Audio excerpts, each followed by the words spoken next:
It's a great pleasure to be with you, and apologies for my being with you via Zoom. And very sadly, this is my last time speaking on a panel, as I'm retiring at the end of the month. A long time in the hospitality consultancy business, and some momentous times, good and bad, over the last 40 odd years. As we all know, the last couple of years for the hospitality industry have been very demanding, and here with some headlines. Another year of ferocious headwinds in 2021, with hospitality shut for several months due to the pandemic. When open in the second half of the year, the industry faced obstacles. However, the good news, performance levels are up again thanks to a huge release of pent-up demand post-COVID. Restaurants, pubs and bars are achieving robust sales growth from pre-COVID levels. In May, CGA reports that sales were higher than in the same period in 2019. In hotels, occupancy is increasing as international tourism, corporate travel and MICE resume. While London hotels in post-pandemic times have been reliant on leisure demand, it is encouraging that the volume markets, i.e. MICE and corporate travel, are now increasing.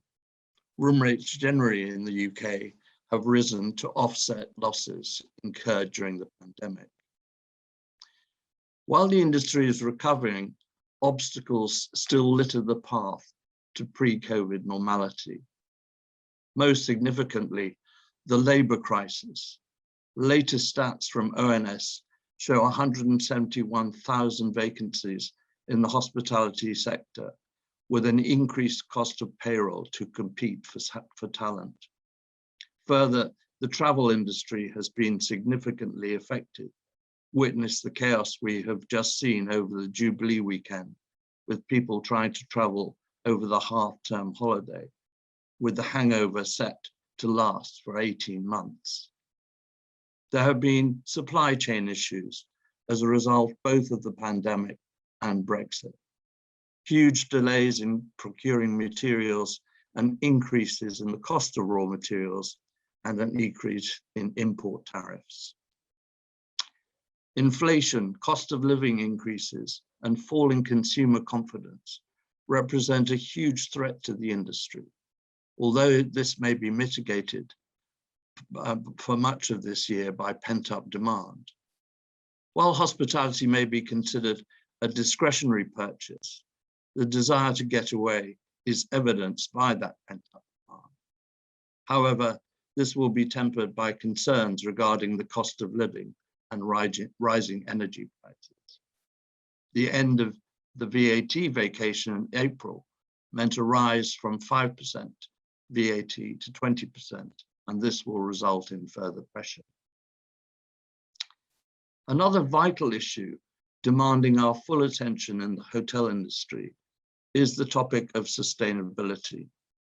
Our annual Hotel Britain 2022 report discusses this in more detail, and the report is entitled Growing More Sustainable.